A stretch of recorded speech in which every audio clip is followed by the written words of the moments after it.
Welcome to Here's to Your Health with Joshua Lane. Here's to Your Health discusses the current thinking in wellness, bringing you the most influential thinkers in beauty, fitness, and longevity. Your host, Joshua Lane, was part of the Dr. Ann Wigmore team that helped bring wheatgrass sprouts and raw foods to a worldwide audience. And now the host of Here's to Your Health, Joshua Lane. Welcome to this edition of Here's to Your Health. I'm your host, Josh Lane. And my guest is Jolie Root. Jolie Root is the senior nutritionist for Carlson. Carlson known for their fish oils. And Carlson, one of my favorite people. They really have great products and have a great track record. They've been around since 1965 when Susan Carlson, registered pharmacist, introduced full-spectrum vitamin E, D-alpha tocopherol, plus the beta, delta, and gamma tocopherols to America and formed Carlson. And when Susan Carlson introduced the full-spectrum vitamin E, that was absolutely groundbreaking technology. Jolie Root, welcome to the show. Thank you, Josh. It's always great to be here. Thank you. Happy to have you on. And so we discuss the value and use of EPA-DHA, which is really a very important supplement that I always like to recommend because it gives people such excellent results so quickly that people think, wow, we had no idea these supplements work so well. So what information do you have for us today about the use of EPA and DHA? Well, I've noticed that the omega-3s have been in the news over the last couple of months, and mainly with headlines that say that a really big percentage of people globally are not getting enough omega-3s, are not getting an amount that would be able to yield the many, many benefits of omega-3s. So I thought we would talk about that, and I thought we could talk about sort of, from tip to toe, from head to toe, the body-wide benefits of omega-3s, because it's every system in the body. It's every major organ and a lot of the cell-to-cell communication that is impacted for the better by the omega-3s. So, both in adults and in children, and even for the child before the child is even born, in the expectant mother's system, the omega-3s are just critically important. So that's kind of what I wanted to talk about. Well, that sounds very important. So you're saying that EPA-DHA does many, many things. What are just some of the things that we really, need to understand, but why all of us, need to use EPA-DHA? Well, I would start with the brain and talk about brain and nerve health. The brain is mainly fat, and a good portion of that fat should be the omega-3 DHA. It's actually a structural component in the brain. And in the brain, DHA and its little brother DPA, another omega-3, support cognitive function, enhance nerve transmission, which is that cellular communication that I mentioned. Those are our thoughts and our emotions and our responses to the situations of life. That kind of chemistry, that kind of chemical messaging is really enhanced by the presence of DHA. It should be there. And when it isn't there, we have issues with memory, and we have issues with focus and concentration, and even mood stability and maintaining a sense of calm.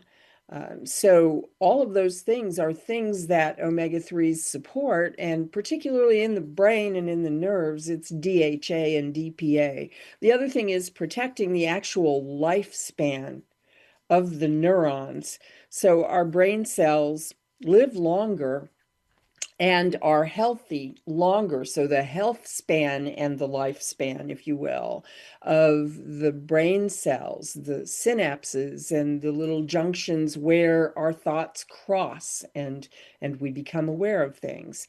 The lifespan of those cells and tissues is prolonged when we have omega-3 on board. So what that means is it's reducing brain aging. It's reducing decline of brain function. So those are some of the issues, and that's particularly in adults, but also in children, learning and behavior and that sense of calmness that I mentioned before. All of those things are benefited by omega-3 DHA. So that's the brain. And then extending out from the brain, most closely related are the eyes. The vision health is another area where DHA in particular is really relevant. It's found in very high amounts in the retina, and that is important for optimal sharpness of vision, visual acuity. And that starts very early in life when we have infants whose mothers were well nourished with omega-3. And this is where we really start to pay a price if mom isn't. When a newborn is born, they have very blurry vision. They don't see very well for a while, and what they notice is contrast more than actual objects. And the more DHA that mom had during pregnancy, the sharper the visual acuity and the faster the development of sharp vision happens in the baby. So DHA, so important for the brain, but also that sort of external extension of the brain, the optic nerve, the retina, and vision health. Most people think about omega-3s with the heart. And so in cardiovascular health, the EPA, the DHA, and the DPA help to maintain, first of all, a very healthy and stable heart rhythm. So protecting against abnormalities of heart rhythm, arrhythmias. And that's really important for all of us. And also heart rate. We want a heart rate that isn't really elevated.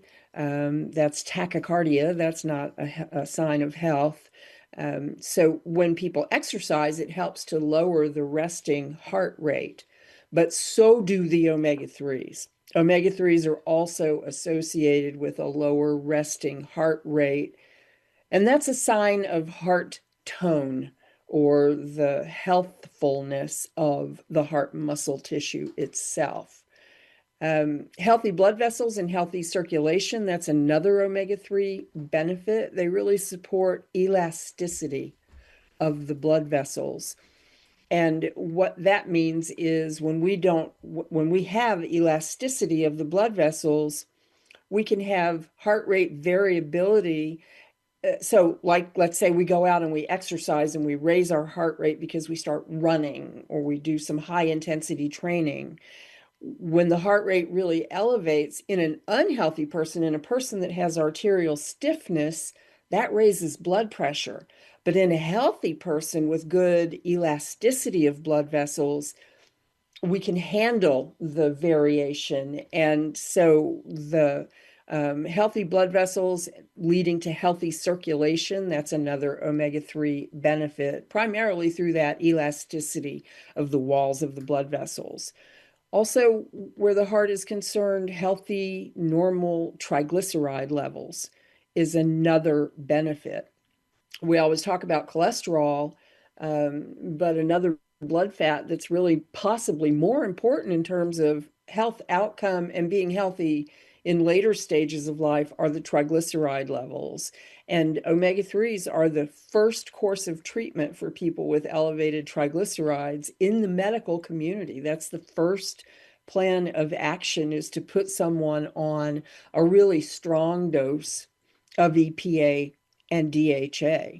And a lot of these heart benefits come through balancing the inflammatory response. And that connects the thread from the brain all the way to the toes, all the way through all of the joints in the body, is balancing an inflammatory response. So I mentioned joints, and EPA and DHA promote healthy joints and comfortable movement. They raise the synovial fluid levels that cushion the joints inside the joints, and they also balance the inflammatory response. And so that means that we move more comfortably. And I don't know, Josh, I've had friends that have told me that they have issues with their hips or their knees, golfers or women that are, equestrian. And I put them on a really a good big dose of omega-3, and they generally feel it in a matter of days. Right. Right. No, it's impressive how well EPA DHA work and how they help us. Our guest is Jolie Root. Jolie Root, the senior nutritionist for Carlson. Carlson, known for their fish oils. Now, Jolie, the ideas you just mentioned are so remarkable, so beneficial for our health. From using EPA DHA, using the Carlson fish oils, and so. What's the dosage that you recommend for us to see results? And also, people always like to know, okay, listen, Jolie, I'm willing to try the EPA DHA, the fish oil, the Carlson fish oil. When will I see results? Yeah. Well, like I mentioned, for people that are dealing with the, discomfort in their joints, that might be something that you notice in a few days' time if you start on a loading dose, I like to call it. So that's a big amount of omega-3. And in this case, I would recommend cod liver oil. And it's a great supplement for omega-3. And I would say a tablespoon twice a day for about the first week. Now, generally with cod liver oil, you take a teaspoon. So we're really talking about 6 grams of combined EPA and DHA when we say 2 tablespoons. Um, Generally speaking, for people that just want to maintain an optimal omega-3 level that you could test with a blood test, it's 2 grams, 2,000 milligrams combined EPA and DHA. That's my sort of off the cuff recommendation for adults, and start it and then stay on it for the rest of your life. That's what I always say, because that's an amount that is going to put people right where they want to be on the blood test, the omega-3 index test. And it's amount that for almost every situation will bring the memory benefit, the vision benefit, the stable heart rhythm benefit, those things. If a person has an issue with their triglyceride levels, though, we go double that amount. We Huh? go to 4,000 milligrams. And that's what doctors recommend. They'll put someone on a 4,000 milligram dose. Um, and so that's an exception to the 2,000 milligram suggestion. And so was that joint recommendation that I made. Sometimes the triglyceride issue, they'll stay at a higher amount until that number comes down, and then they can maintain on a smaller amount, like the 2,000 milligrams. The joint issue, you probably only need to do that for a week or 2 weeks, and then you can go down to the 2,000 milligrams because you've really shown your body that you're changing the chemistry for the better when it comes to balancing inflammation and cushioning those joints. So 2000 is my sort of, off the cuff recommendation for almost everyone. Our guest is Jolie Root. Jolie Root, the senior nutritionist for Carlson. Carlson, known for their fish oils. Jolie, when people use the fish oils, and it is impressive how quickly they see results, because people are really interested in thinking, okay, listen, I'm willing to try the fish oils, but I would like to know, when will I see results? And if they can see such remarkable results so quickly, I think people will think, oh my goodness, I need to use this every day. It's just so impressive. I just love talking about fish oil because it seems so successful and so quickly that even the biggest skeptic would think, oh my goodness, I've been misinformed all these years. This stuff actually really works. Now, It Jolie, the does. Carlson fish oil is available in liquid form and also in capsule form. Do you have a preference? I don't. It's really what will you be consistent with is the way that I approach that with people that are friends or family or people that just professionally ask me the question. They absorb equally well, whether it's the liquid or the capsule. People don't have a problem breaking down a soft gel capsule. It dissolves, in the presence of the products of digestion in the stomach and in the small intestine. So you're going to get bioavailability one way or the other.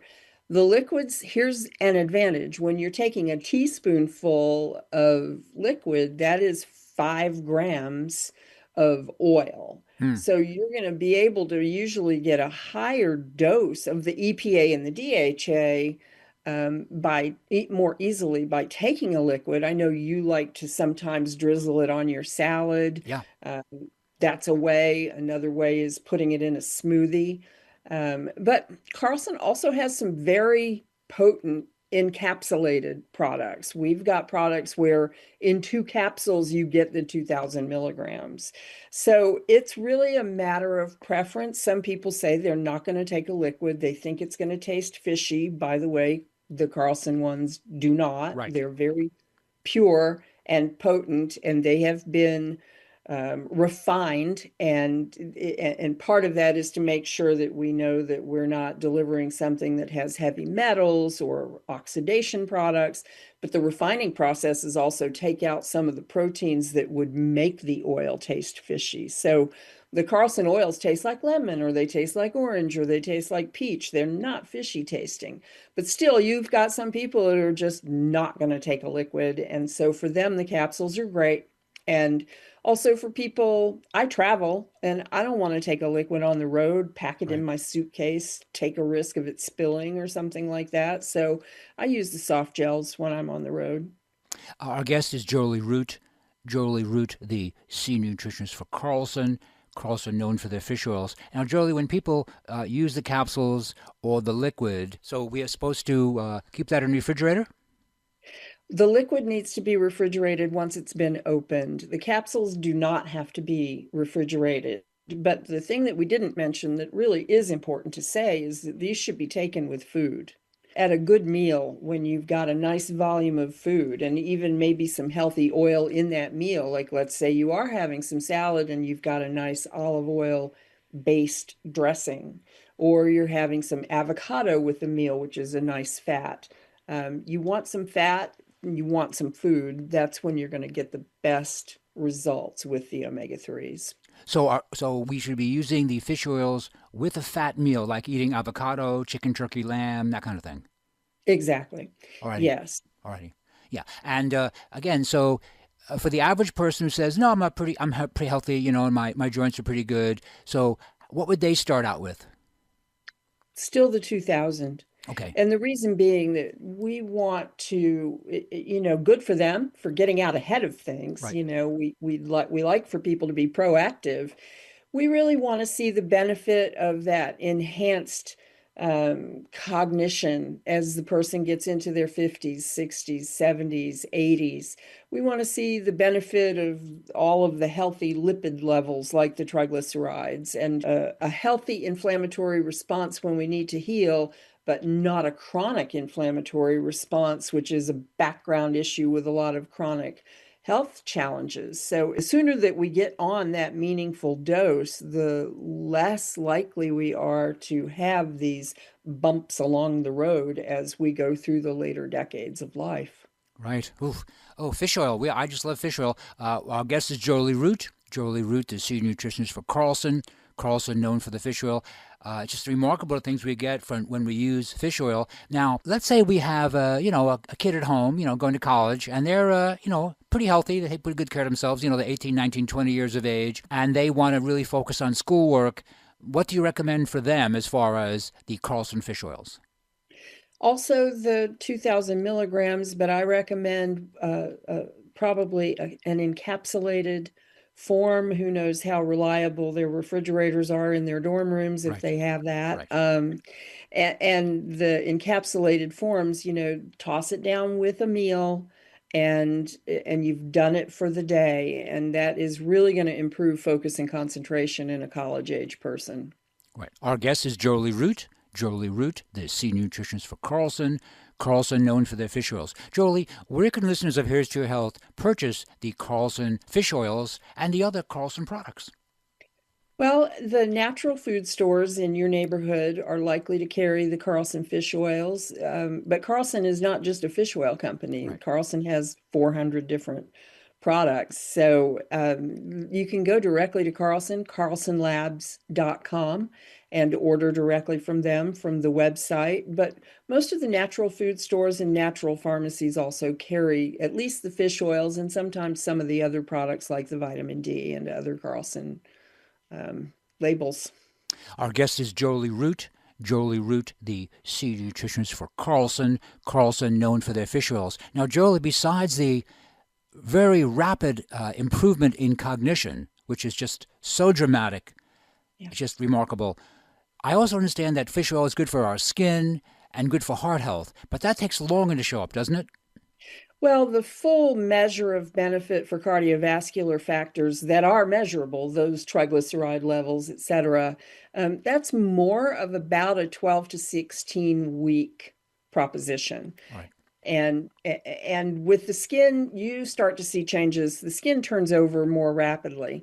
So you start to see changes rather quickly. And again, in the case of, let's say, a young person that's experiencing some breakouts with their skin, that's a person that I'm going to also recommend the cod liver oil to, because of the vitamin A, which is naturally in there, and the vitamin D. And so those are all very nourishing for the skin. So, that would be a recommendation for that.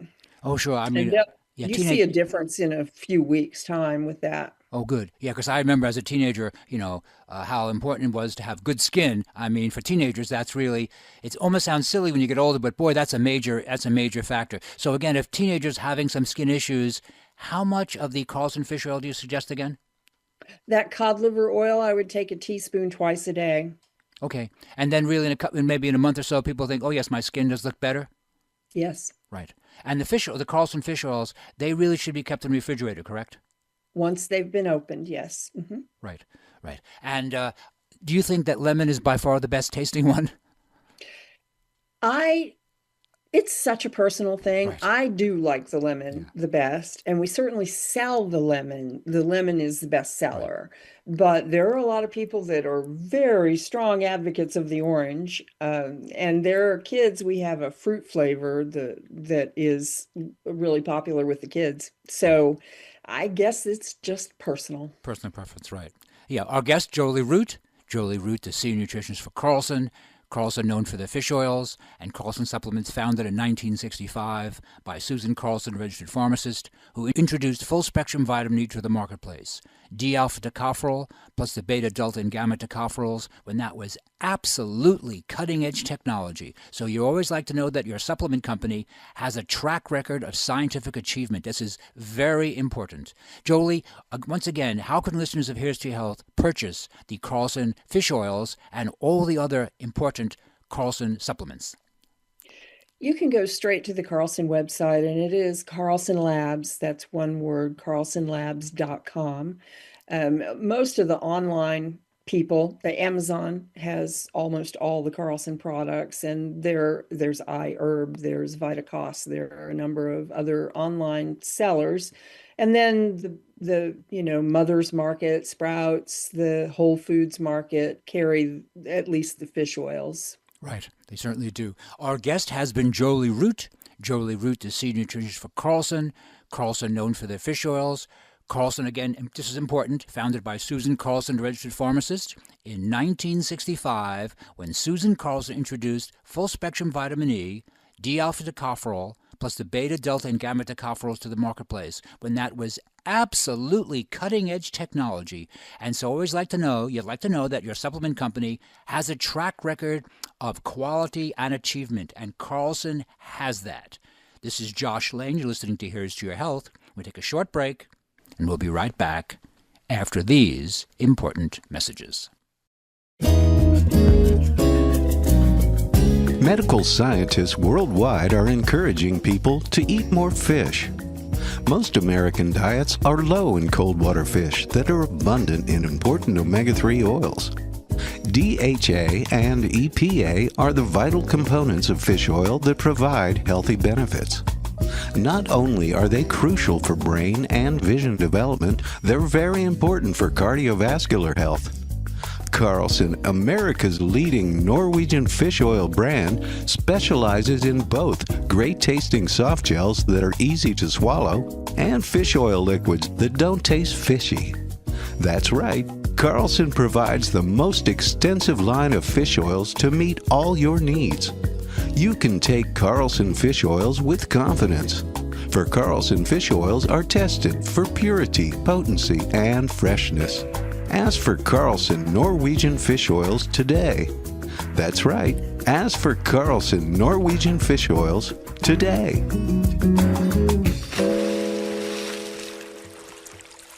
Hi friends, Monica Brandt here for Aloe Life #1 in aloe vera. As a professional international athlete for over 30 years between track, ninja, and fitness, I want to remind you of daily exercise plus Aloe Life, my daily wake up to look and feel your best. Aloe Life products boosted victory for me in 2016, winning first place World's European Union figure. See aloelife.com athletes. Plus workouts are easier too with Aloe Life products for digestion, energy, and stamina for success, or even dropping weight. It's so easy, friends, to choose a winning team. Aloe Gold or Detox Plus with certified organic daily green superfoods by Aloe Life. Be your own best athlete with Aloe Life products that work fast. aloelife.com or 1-800-414-ALOE. Choose Aloe Life today, friends. I'm glad I did. This is Monica Brandt, Fitness Olympia champion and fan of Aloe Life for over 10 years. Aloe Life since 1991.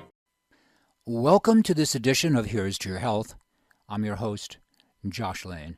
I'm happy to say that this morning we have Mathew Braunstein, someone I've known since we were in 4-H camp together in Riverhead, Long Island, in the 1960s, the mid-1960s.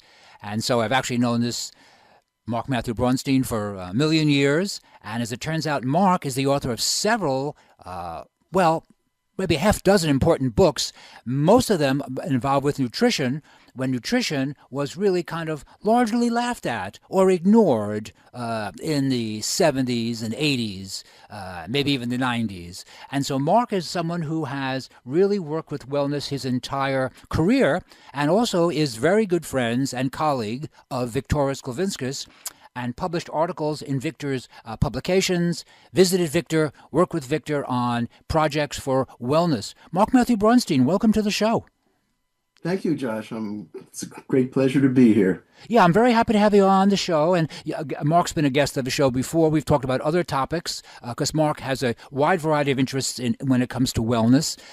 Mark, now, as a young guy, when did you first become involved with the ideas of what we used to call raw foods, but now today really might successively be called, say, the vegan movement, although it's not exactly one-on-one there? I became a vegetarian, for instance, in 1966, a vegan in 1970, but not until about 1975 did I veer into the whole foods universe of healthful eating. I was otherwise eating like everyone else, vegetarian or not. And around 1975, I began reading about nutrition, the popular books. And the one author who really captivated my own interest was Herbert Shelton, the founder of the natural hygiene movement, which talks about whole foods and raw foods. Right. And I was very much convinced intellectually about the benefits of eating a raw diet, but I never really made the leap. It wasn't until I read Viktoras Kulvinskas's Survival into the 21st Century, which was published in 1975. I read it in 1976, and that's when I made the decision, oh yes, I'm going to be a raw foodist, which of course I lasted about 2 years on strictly raw foods. As most other people who go 100% raw foods only last a few years, and then we veer elsewhere. I, of course, maintain a very high raw diet, and this is 50 years later, remember, but not solely raw, mainly because I found that it's sort of like if you're in a speed limit zone of 65 miles per hour, you don't get a ticket until you do about 72. Okay. So there's that 7 miles that the cops let you go by. Well, I think kind of the same thing, raw foods or not, if I'm eating a 75% raw food diet, that other 25% of cooked foods, there's no difference between that and 100% raw foods in my own health. So I've, Right. of course, eaten more varied with cooked foods as well. Anyway, so it was Victoria's book which really inspired me. Herbert Shelton was information. Victoria's Kavinskas was inspiration. Yes. And so I was very enamored with the book, as most people at that time were who did read it. I didn't meet him until about 1977. I was living in Manhattan. He spoke at one of the health expos. It was called Whole Life Expo at that time. He spoke to an audience of about 350 people. I was very impressed with his talk. He had a booth, a table in the exhibition hall afterward. I was able to chat with him. I was very much impressed. It wasn't until a year or two later I actually wrote him because I was writing a book of my own. It was called Radical Vegetarianism. It was ultimately published in 1981. And I wrote to him asking him if he would write the foreword to my book, which he certainly accommodated. And that's how our association began, with my writing to him. And then between that time when I was living in Manhattan, 1977, till 1983, he was living in Wethersfield, Connecticut at the time. So he did a lot of public speaking in the Manhattan and also upstate New York area. So whenever I happened to be also a speaker along with him or just an attendee, we always crossed paths. I remember one particular was a panel discussion was he and I and then one other person about vegetarianism in general. So I was very honored to be on the same panel discussion with him. But more generally, our crossing paths was often more accidental than arranged, and I always ended up on at least three occasions altogether I can think of, where I became his assistant, meaning this was a conference in upstate New York. He arrived in his van with his trays of wheatgrass and buckwheat greens and sunflower greens and sprouts, his way of giving a workshop. Well, he was single-handed. He came alone. And when it came to his talk, I assisted him a little bit with the actual physical manipulation. But after his talk, he engaged the audience, and he wanted also to sell his books. He had several books he had published, as well as a few others of other authors. And so I took over that. I became his vendor, counting the money, giving the change. That was kind of a fun thing.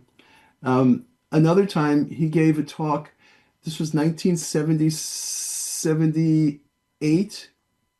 No, it would have been 1981, 82 Okay. in Manhattan, called Serenity. Very well-known center at the time. Mark Becker, who's to this day very active in the health movement within Manhattan, he owned that. He ran it with his wife, Yukta. And Victorious gave a one-day workshop there, which I attended just as an attendee. There were only about 10 or 12 people in attendance. He arrived late. He was coming in from New Jersey. He lived in Wethersfield, but he was in New Jersey that night before. And he came once again with his van filled with trays of wheatgrass growing and buckwheat greens growing and sunflower greens and sprouts because he was going to be serving lunch to these participants in the workshop. Well, he arrived late, about half an hour late, and a few minutes before he arrived, the person organizing the event asked me if I would give a talk in the meantime, which I began to give a talk about vegetarianism, raw foods, blah, blah, blah. And fortunately, Victorison arrived, so he was able to take over. But I did help him, just as an instance, with his lunch, because we then retreated to his van, which is parked on the streets of Manhattan, East 77th Street. And it was I think an early spring day, a little bit cool out there. And in his van, I was helping him prepare the lunch, including I peeled the avocados and mashed them that was going to be served with it. And then we went in and served it all. So in this way, I was his assistant and very, of course, grateful to be of service to him because he was always so much in service to so many others. I mean, the fact that he would, at this time when I knew him, when I lived in Manhattan, he was coming in and giving these workshops with his van filled with these growing, living plants and serving them to people. And often his only compensation would be the sale of his books, which was the case of that one conference I mentioned that was in upstate New York.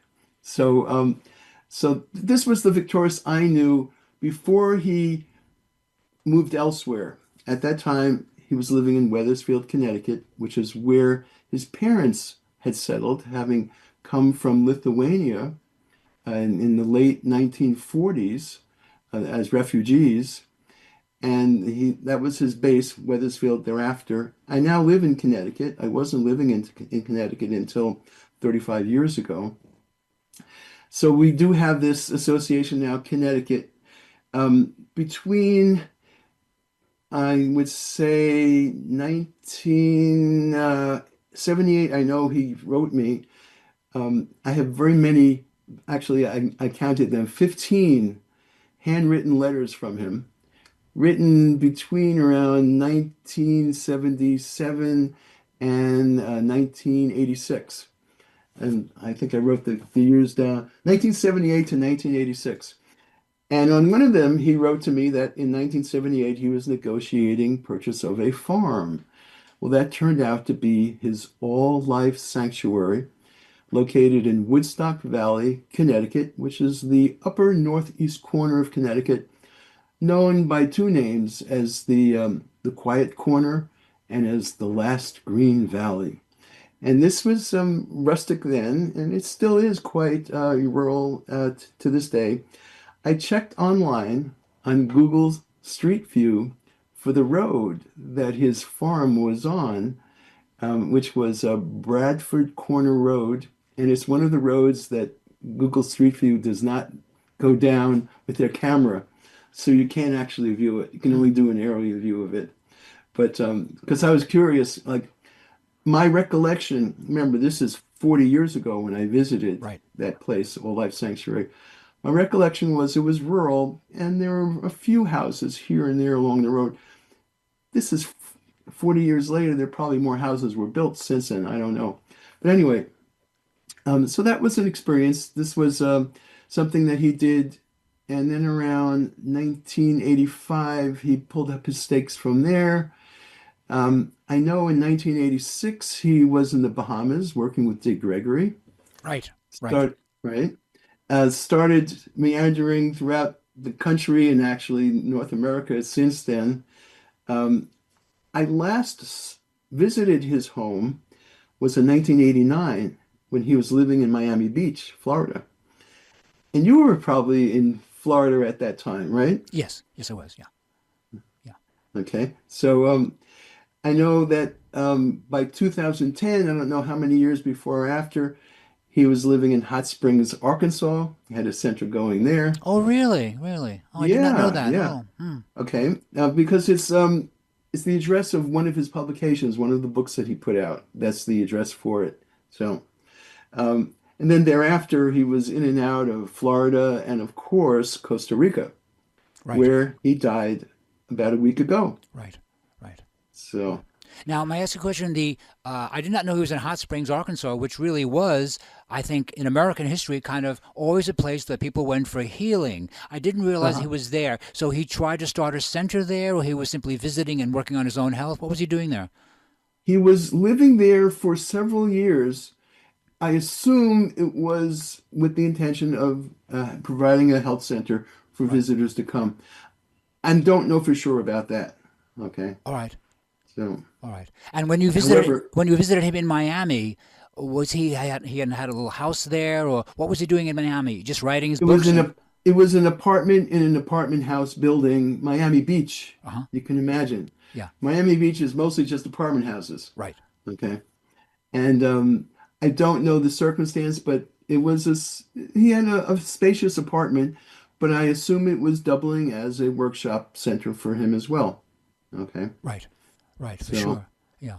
Now, because you are an author yourself, and your book, Radical Vegetarianism, was really kind of a groundbreaking work when that came out. I mean, it was such a long time ago. Today, there are many books on this subject, and good books.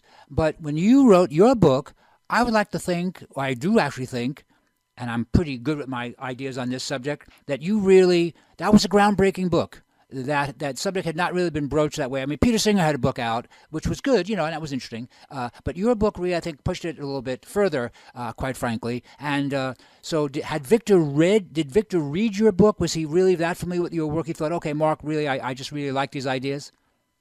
I had to supply my manuscript so that he could decide to write a foreword for it or not. Right. And he was enamored with the manuscript. The reason why it was called Radical back then, this is 1981 when it was first published, Right. is because back then no one knew the word vegan. Not even vegetarians knew what the word vegan meant. Right. They didn't know its tenets, they didn't know its meaning. And veganism, being no milk or eggs, no animal products, was actually a radical idea back then. Right. Nowadays, it's not radical. The book itself, Radical Vegetarian, isn't radical anymore. Right. Because of its espousing veganism. Right. But that was the diet that Ann Wigmore and Victoria Skouvinskas indeed did advocate, with the addition of whole foods and primarily raw foods, which Right. is more radical than even mere veganism may have been thought of back then. Right. So- I have a question for you about timing. Do you feel that for whatever reason now in the United States, we're at a moment when enough Americans are, for whatever combination of reasons, are willing to make enormous changes in their diet? It just seems that people have such bad stories about how they've been treated by physicians, by hospitals, etc. Or maybe that's only just part of it. But whatever it is, do you feel that all of a sudden people are paying attention? To nutrition, yes, absolutely. I think even when you see the present Trump administration with Robert Kennedy as the Health and Human Services Secretary, giving new attention to the actual food that we eat, Right. more than any other health secretary did before. Now, whether his views on it coincide with mine or not is a different story, but at least he's giving utmost attention to the subject of food. Right. Right. All right. And that's gone mainstream because of that. It has. And here's something that's just important for us as far as wellness: fluoridation. If you talked about fluoridation years ago, problems with fluoridation, people thought, oh, you poor dear, you just have no brains whatsoever. And now it seems that fluoridation has just been kind of dropped.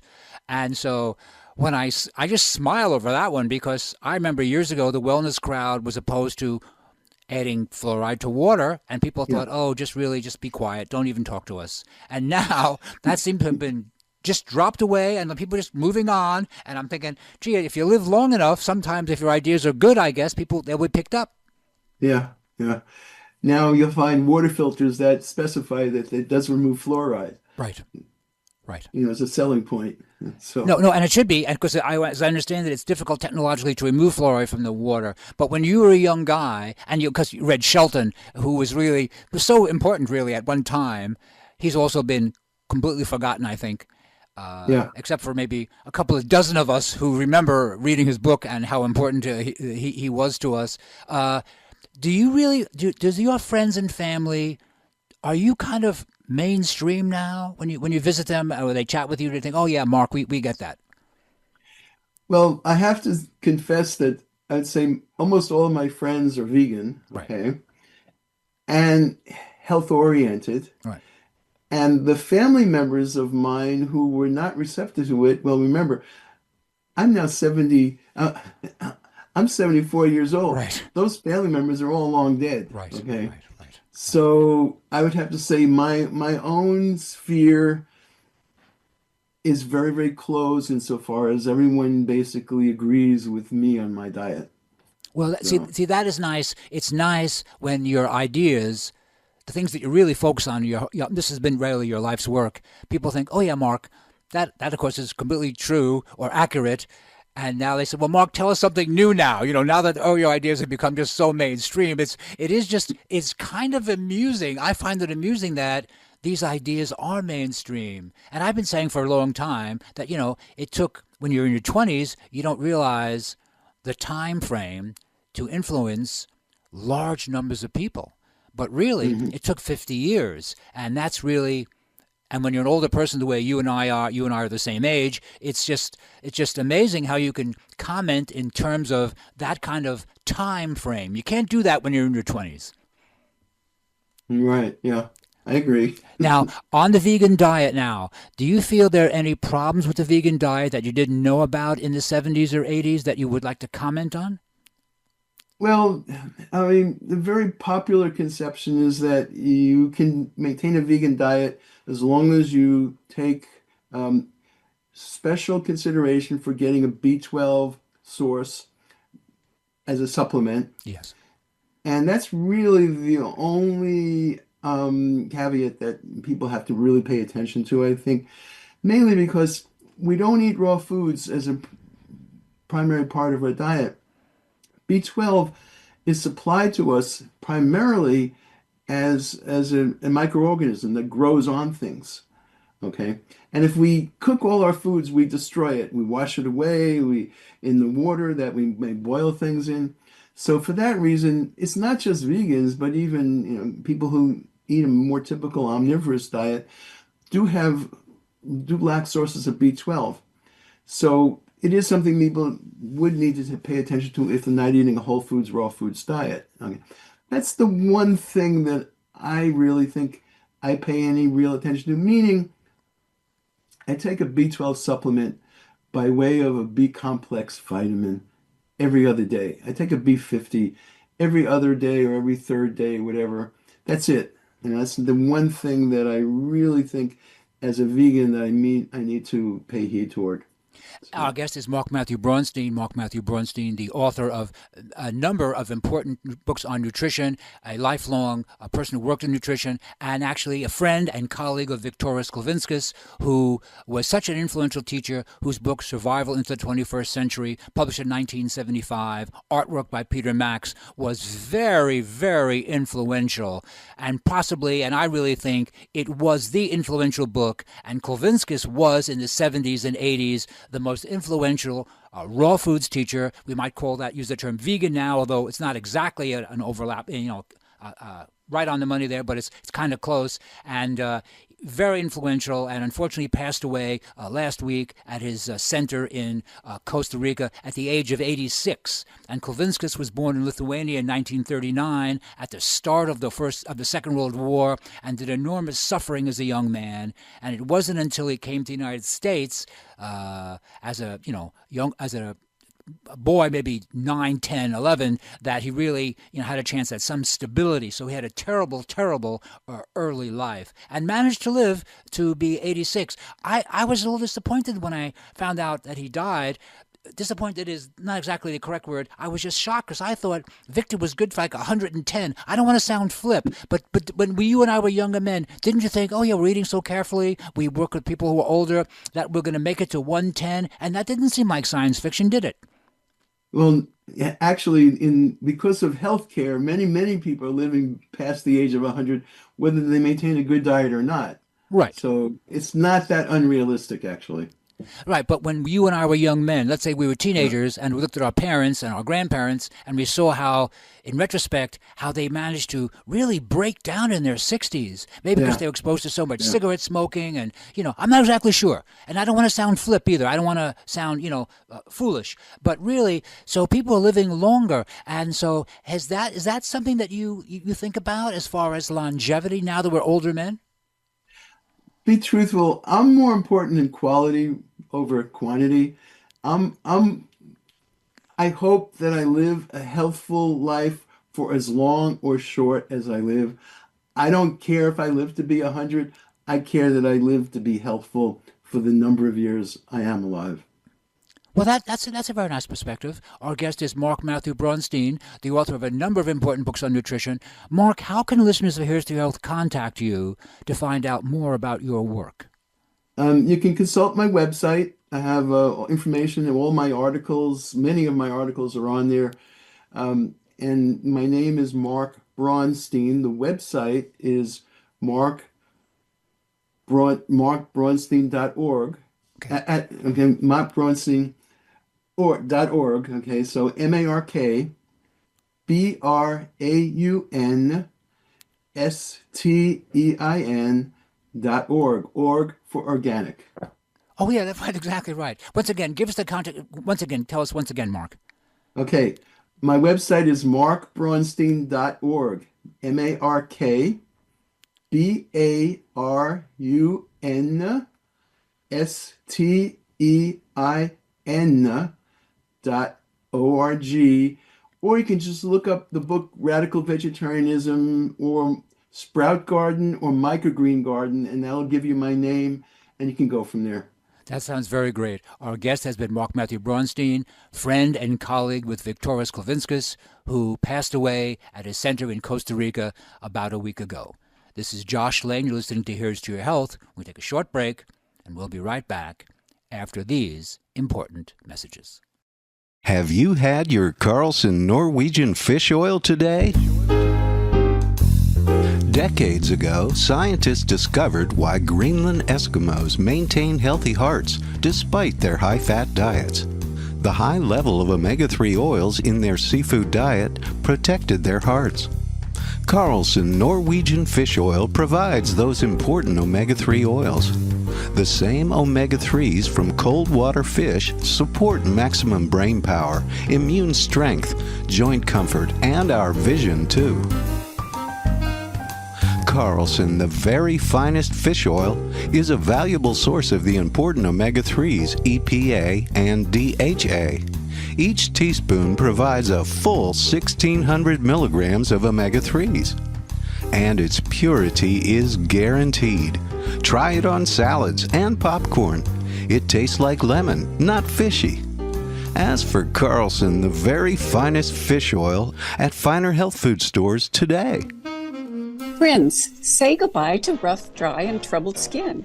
Even acne scars fade with AlloLife Skin Gel by AlloLife, not over-processed. So look for the dark yellow color, like the ancients wrote about, that gets to work fast in 5 minutes to 45 days. Skin Gel for more beautiful skin by AlloLife. Call 800-414-ALOE. That's 800-414-ALLO.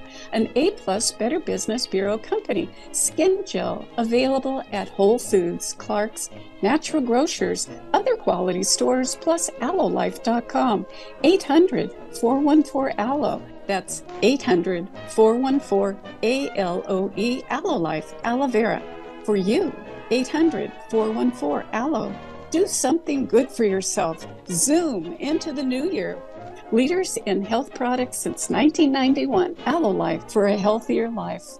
The latest from the greatest, the best in new music by classic rockers, with your host, the insane Daryl Wayne. This is Alice Cooper, and if Daryl Wayne is insane, what does that make me? Criminally insane. Stick around to find out. Many of the artist interviews for the latest from the greatest have been captured on audio book. There is a Volume 1 and Volume 2. Great information and conversations with people in the industry and people surrounded by the industry, and of course the rock stars themselves.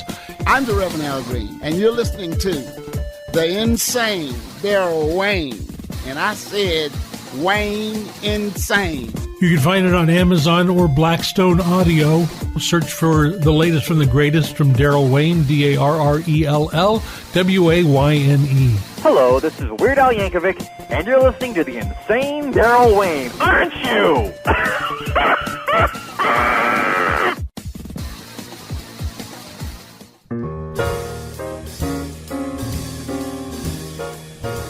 Thank you for listening to the show. If you have suggestions for guests or topics you would like to hear, please email me at joshlane.wellness@gmail.com. That's joshlane@gmail.com. JOSHLANE wellness@gmail.com. On behalf of the cast and crew, I would like to wish you a healthy and safe good evening.